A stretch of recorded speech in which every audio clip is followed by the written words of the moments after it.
ઘર ફક્ત ઈંટ પથ્થરોથી નથી બનતું. ઘર બને છે સપના, સુરક્ષા અને આત્મસન્માનથી.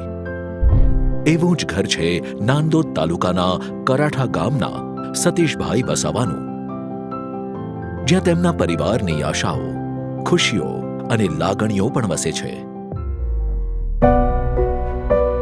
પહેલાં પરિસ્થિતિ એટલી ખરાબ હતી. ચોમાસાની ઋતુમાં જ્યારે વરસાદ ચાલુ હોય તે ટાઈમે છત પરથી પાણી ટપકતું હતું. જીવાતો આવી જતા હતા, ઝેરી જીવાતો, દેડકા છે, પછી સાપ સાપલે એવું બધું આવી જતા હતા જીવાતો. ઘરના બધા મેમ્બર મારા જે બાળકો છે, વડીલોને એ બધા બીમાર પડી જતા હતા.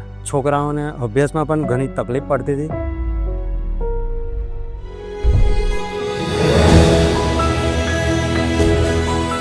ભારતના લાખો પરિવારોનું પોતાના ઘરનું સપનું સાકાર કરવાના શ્રી નરેન્દ્રભાઈ મોદીના નિર્ધારનું મૂર્તિમંત રૂપ એટલે પ્રધાનમંત્રી આવાસ યોજના.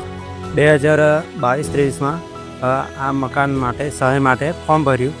1,20,000ની મને સહાય થઈ. અત્યારે હું મારું પાકું મકાન બનાવી લીધું છે. ગ્રામીણ વિસ્તારો માટેની પ્રધાનમંત્રી આવાસ યોજના ગ્રામીણ અંતર્ગત આર્થિક રીતે વંચિત વ્યક્તિઓને ફક્ત કાયમી આવાસ જ નહીં, પરંતુ વીજળી અને રોડ કનેક્ટિવિટી જેવી અતિરિક્ત સુવિધાઓ પણ આપવામાં આવે છે. પાકા મકાનમાં મને સંડાસ બાથરૂમની વ્યવસ્થા પણ થઈ ગઈ છે. વીજળી પણ મને 24 કલાક મળે છે.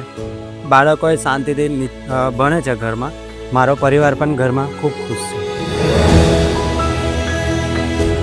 આ વાત ફક્ત સતીશભાઈની નહીં, પરંતુ એ તમામ લોકોની છે જે આજે ગર્વથી માથું ઊંચું કરીને કહી શકે છે, હવે મારી પાસે પણ ઘર છે.